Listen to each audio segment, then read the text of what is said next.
Hi, everybody. Have you ever been through a season in your life where you were so overwhelmed by the pressure that you were going through that you didn't think that you would survive?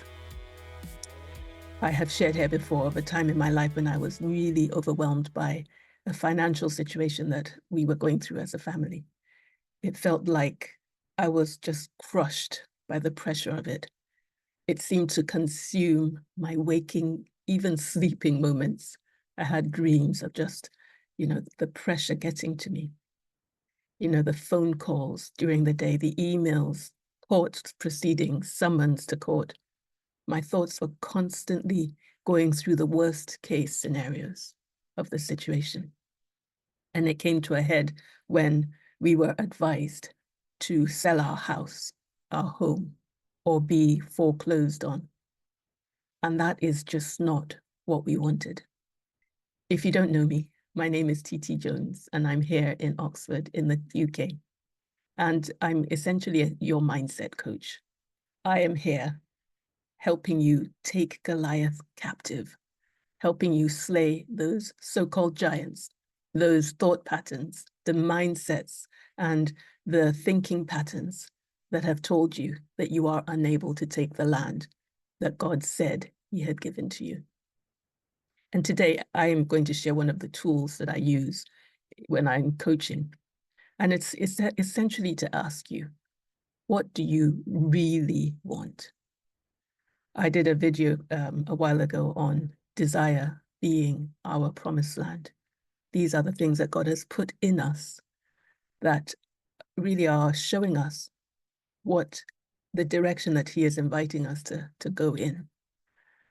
What do you desire? Do you know, Jesus often asked people who came to him, what do you want from me? What do you really want? And it's so important that we get clear on what we want. We spend so much energy resisting what we don't want here. And we give room to the enemy to distract us by these things that we don't want, like the pressure I was under financially. Because we know just from experience, from science, from the Bible, that what you focus on, you empower. It multiplies. It becomes the largest thing in your life. Remember the one tree in the garden surrounded by abundance. The enemy wants you to concentrate on what you don't want rather than the abundance that surrounds you. And like a coin, there is a flip side to the challenges and those things that you're going through. We know that to every action, there is an equal and opposite reaction. So I want you to flip your focus from trying to resist what you don't want to clarifying what you really want. This is where we want to put our energy and our will in concentrating on what we really want. So what do you want? In Philippians 4:8, in the Passion Translation, says it like this, keep your thoughts continually fixed on all that is authentic and real, honourable and admirable, on what is beautiful and respectful, on what is pure and holy, merciful and kind. We also know from the scriptures that we should fix our eyes on Jesus. And therein is a challenge. I'm learning to be aware of those very strong emotions in me. I'm sure many of you in America this week, on one side or the other, are having to deal with some very strong emotions.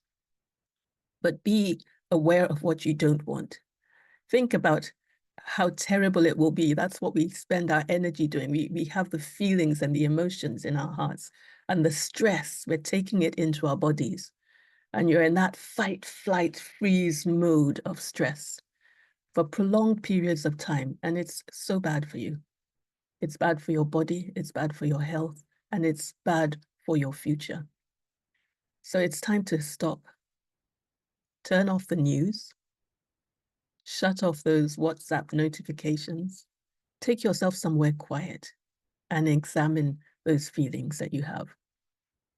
those feelings of the things that you don't want. Really breathe deeply, relax your muscles, all the stress and the tension, and be present with yourself.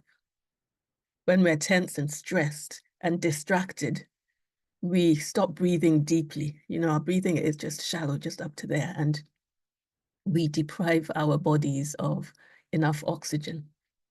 And it makes us feel even more tense. We're cramping our muscles and we're memorizing those painful emotions. We're connecting it to the particular event or situation that has happened. And we're embodying that, the things that we don't want. So put your thoughts in a chair. You've breathed in deeply. You're present with yourself. Follow the trail of what those thoughts that you don't want, what are they trying to tell you? Remember, we've talked about the fact that you are not your thoughts. You can allow them to show you something, to tell you some of the things that you have believed. And as we follow the trail of our thoughts and examine some of the stories that we are trying to tell ourselves, we can do that flip. We can move from the overwhelming sense of doom and the worst case scenarios and the place of fear and flip the coin to actually work out, what is it that I really want? It's an opportunity for us to dial down, diminish the intensity of those negative emotions. They are just emotions.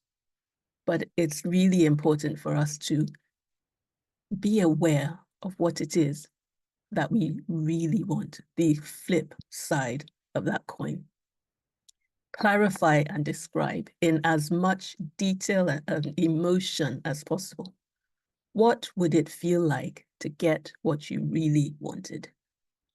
That's the place of rest. This here is the place of peace.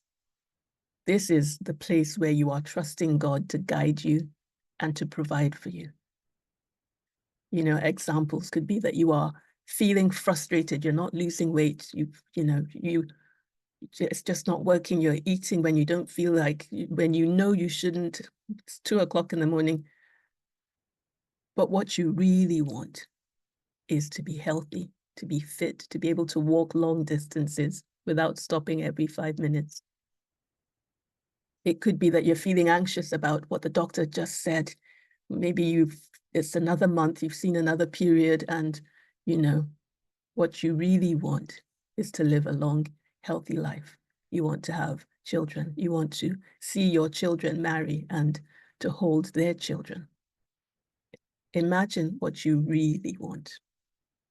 It could be that you are overwhelmed like I was. We're running out of money. The debt is crushing us. But what you really want is financial freedom to support yourself and your family, to be able to do the ministry and the things that God has called you to do without having to answer to a bank or an institution. Or it could be that you're so angry that your candidate was not elected.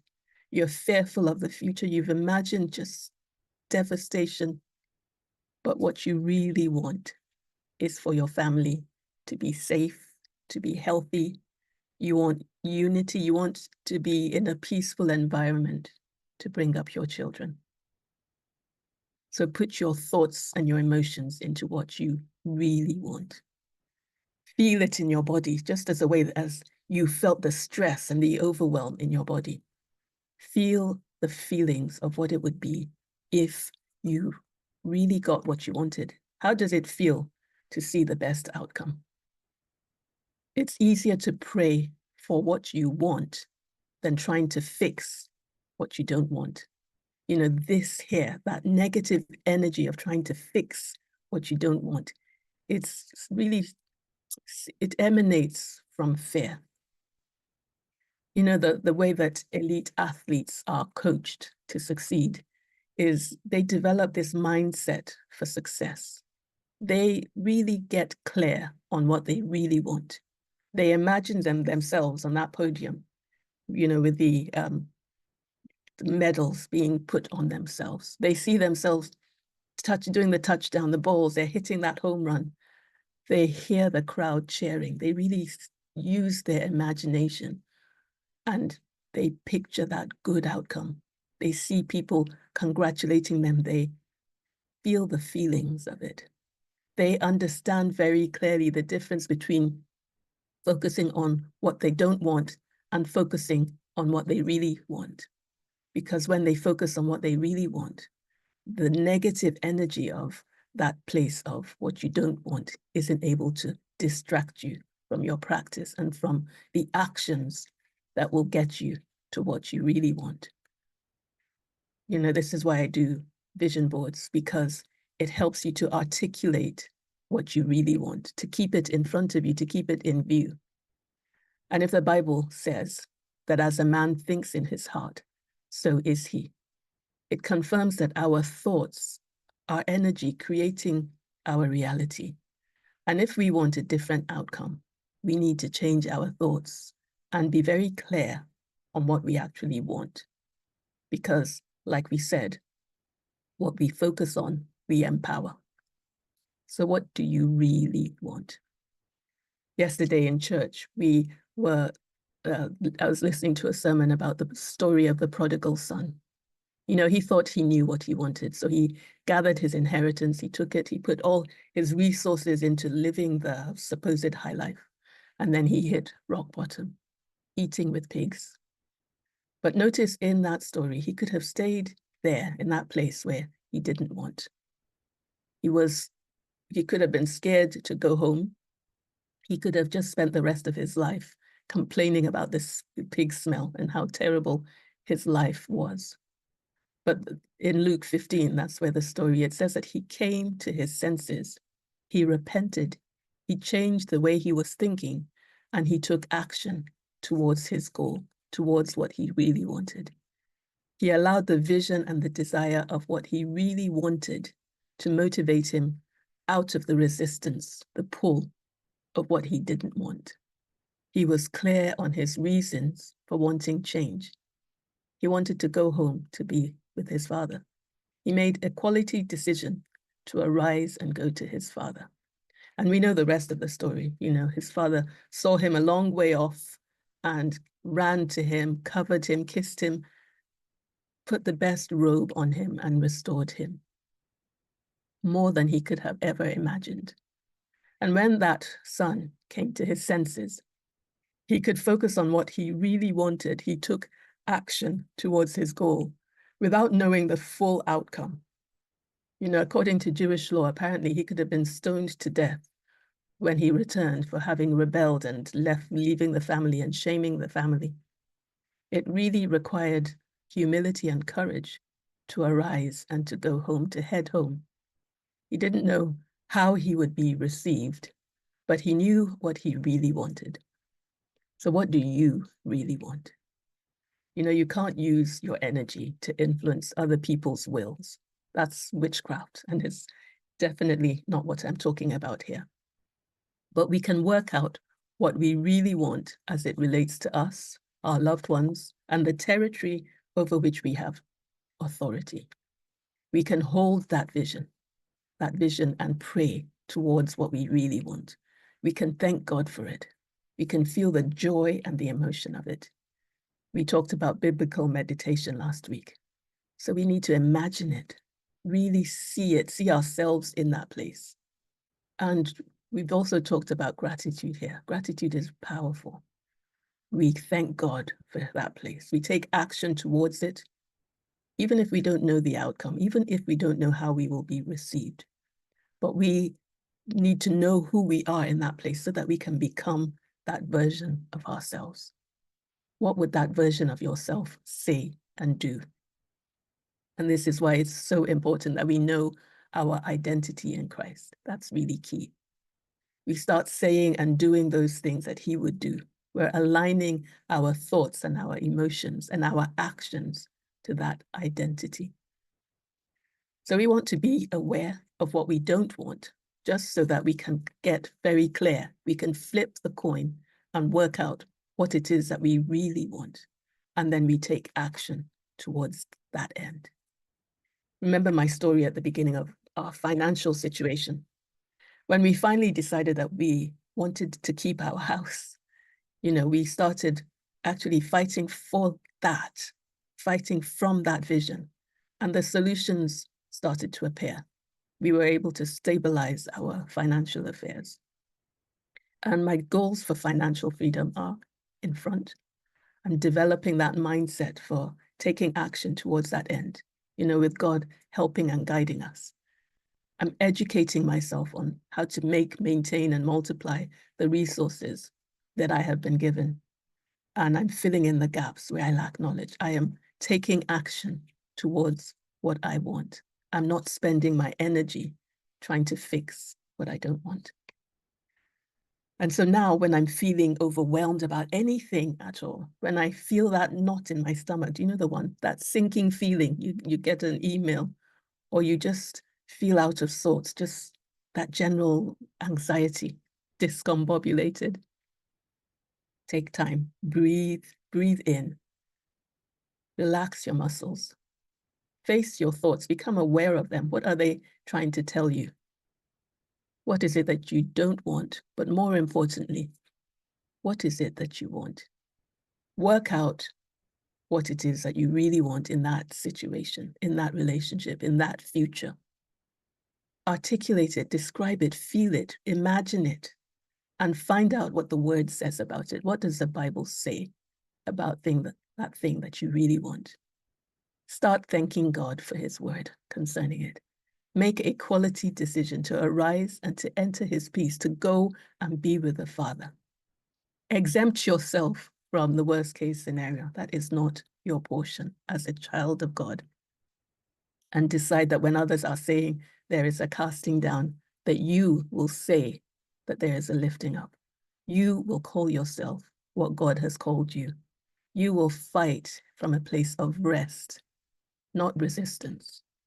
You will fight from faith, not fear. And that's how I'm able to shift myself from stressed to rest in 5 minutes. So how about you? What do you really want? Hoping that I see you next week. Please subscribe, like my video. Let me know what you'd like me to talk about. Thank you to all those who contact me, connect with me. It's always a joy and a pleasure to hear from you. God bless.